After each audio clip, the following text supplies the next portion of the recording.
don't know if I pronounced the names right, so yeah.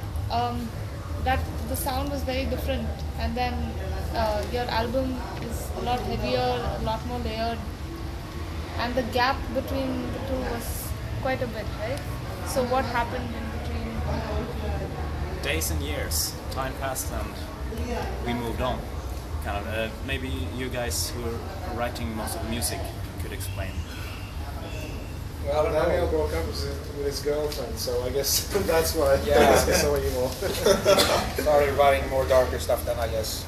But it just happened throughout the years. Something that happened. It wasn't planned, but we just wanted to heavier. We realized that it's more fun to play heavy stuff live, so that's the direction we took. In that gap, were you all doing anything? Were you focusing only on songwriting? I was mainly focused on the songwriting. I don't know what the rest did. We did like concept stuff and stuff like that. But we all have our jobs and stuff, I guess. Yeah. Oh, so you're not full-time musicians? No, none of us are full-time musicians. We all have jobs. So, yeah. Okay. So how do you manage touring, playing, and? I don't know. We have good people working for us, I guess. And sometimes we have to play a little bit ourselves. Yeah. That's how it is. Yeah. And I don't have a job, so I'm cool. You have a very layered sound. Yeah. And how do you play it live? We use a computer live for a lot of effects, and we have Jimmy doing a lot of like crazy stuff on the guitar. So that's how we manage live, I guess. I mean, if we were to play everything that we record, we have to be like 20 people or something. It's really hard. It's too much technical stuff. Too much. Yeah. But then again, we are we wish we just could have just an amp and a drum kit and 2 mics. And you're a 7-member band. That's quite a crowd. Yeah. It's also a lot of fun, I'm guessing. It's a school trip every time. Yeah. It's a lot of people to keep track of, and Jimmy always disappears. He's always lost. So. Always the second before we have to board, he disappears. Yeah. For some weird reason. It's fun to be. I mean, there's so many guys. So if I'm tired of David, I can just go hang out with Johan instead. And I mean, it's like so much people. A lot of fun. A lot of fighting. A lot of fun. Did you disappear even before coming to India? Yeah, in Russia. Yeah. I got lost. Of all places. I got lost at the central station. Oh. Barely got out of the train and then he was gone. He's a ninja. Your album is a concept album, right? Yeah. Could you tell me how I pronounce that master then? Måsstaden. Sorry? Måsstaden. Måsstaden. Yeah. Okay. It's a concept album. Yeah. What were your inspirations behind writing this? Well, since I've recently joined this band,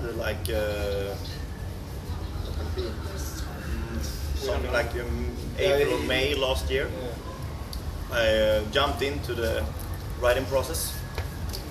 Most of the riffs were done, but the lyrics, most of the lyrics were done as well.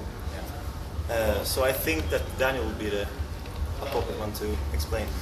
Yeah, well, Måsstaden we had a lot of inspiration from just observing what's the outside world, and we also had a classic fable concept way of telling everything. So it's basically from the start to finish, you can follow the story that's going on with 2 main characters and their struggles. So that's the visible theme, what you can see and what you can hear. But there's also a lot more issues we bring into the text. And, but at the first glance, it's a classic fable story. Yeah, kind of this hidden and isolated town called Måsstaden, which is very strange in many ways, but also very good. What I really like about the album as well is you can take each of the songs and really relate to the lyrics in a way or another.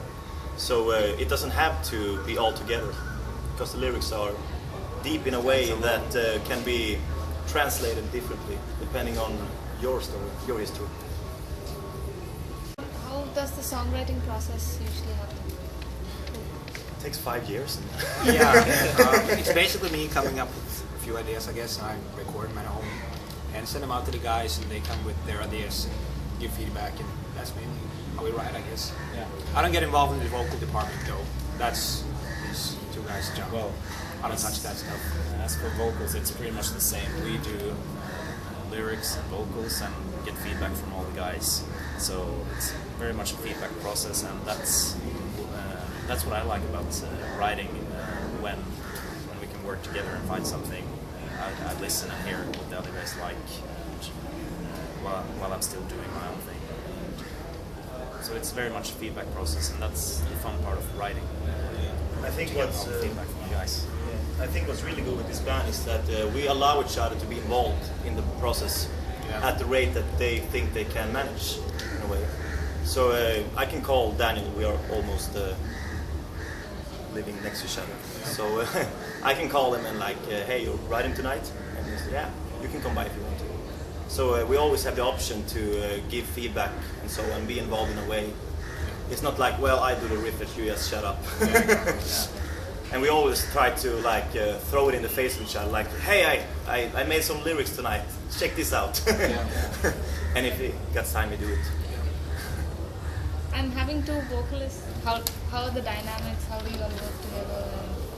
We like the dynamics of having two vocalists, and also a lot of stuff we have been writing is very, very fast with very quick changes. So to be able to do that live, we need to be two persons. And also Wilhelm has a kick-ass role, and it's fun to have the contrast with my mid-pitch scream and his deep rolls, and also a little bit higher screams we also take care of.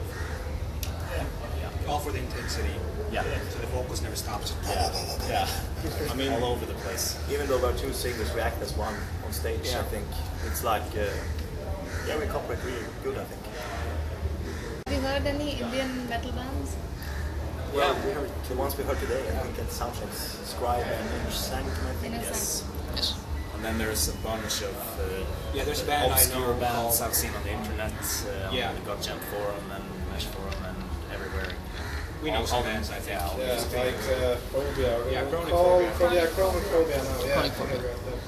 I speak well with Robin on Facebook, so I've heard some of them. I feel like There's a lot of good Indian metal bands, but a lot of bands I've heard on the internet.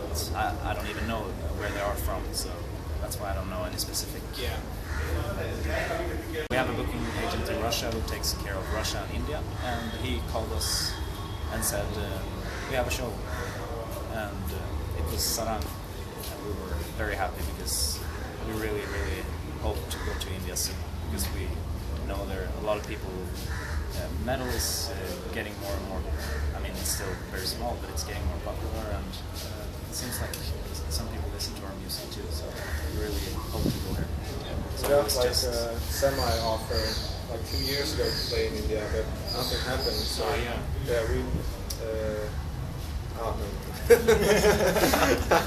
Yeah, it's awesome to be here. Love this country already, and I've been here for a day. So. Yeah, we don't want to leave. We've been talking about that. We have to leave tomorrow. Yeah, but our visas don't expire until a month, so we can stay here. So you need I to guess we have stay to- then. Yeah. Go to Bangalore. Yeah. What are your sources of inspiration? Any bands that you all look up to? I mean, I could look at an image and just hear some lyrics or hear some music. I'm very visual, at least for myself, when I write movies and also reading books. Music I mostly listen to for enjoyment, but that's not where the inspiration comes from, for me. How about you guys? I mean, mainly we wouldn't exist if it weren't for the Sugar, I think. But we have a lot of inspiration sources. We listen to so much music, and like movies can inspire too. So that's really hard to tell where specifically it comes from. But I know Meshuggah. I mean, I love them. So I would say I come from a death metal background, so like the past 7 and 8 years I've been mostly into that, and also a lot of progressive rock from like 70s and so on, and like huge inspiration for me. It's always been Mikael Åkerfeldt of Opeth. He's like the #1, I think, in the mixes of death metal versus some other genre. And it's also the extreme bands like Cannibal Corpse. I think that George Fisher is just awesome. Yeah. And also Eric Rutan in Hate Eternal, who recently been nominated. He's also awesome. So mostly death metal bands from my side, but also a bit jazzy stuff and so on. I'm a guitarist myself. You like Meshuggah too? Yeah, of course I like Meshuggah. Who couldn't? Yeah. But I just want to say that I not that I don't like the gent genre in its whole, but that's not my background. I'm kind of like been thrown into it as I joined this band, and I like the bands. I respect the musicians; they're awesome. So yeah. Because there is quite a controversy of sorts around the whole genre of gent. Yeah. I mean, what are your thoughts on that? I Haters honestly gonna find hate. it very stupid. Yeah, I mean people. Yeah, we don't care as long as they enjoy it. Yeah. Music is a free language. You should do whatever you want with it. Yeah, if you understand what I mean when I say Yeah. I want to go listen to, I want to listen to some gent, or I want to listen to some prog, or I want to listen to. Yeah, we call ourselves just heavy metal the group, but we can understand why people call us gent. We don't have a problem with that. It's okay. We don't care.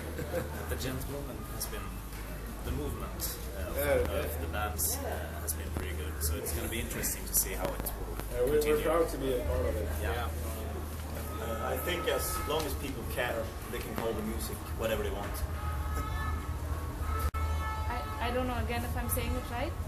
Thal? Thal. Thal. Okay. That's a word that's gotten kind of synonymous with your. Yeah. What does it mean? And I think Matthias can answer that question. So, That's about it. Yeah, that's about it. Thal means thal. There's nothing you more have to it. tell us. No, there's nothing more to it. It's just thal. Promise. every language, every translation, Yeah. always So now- has thought. It's a At Got Gent, you now know the reason why we say that all the time. Yeah. You know the truth. You heard it here Make up first. The truth. This is the truth. Thal is the truth. Thal. Oh.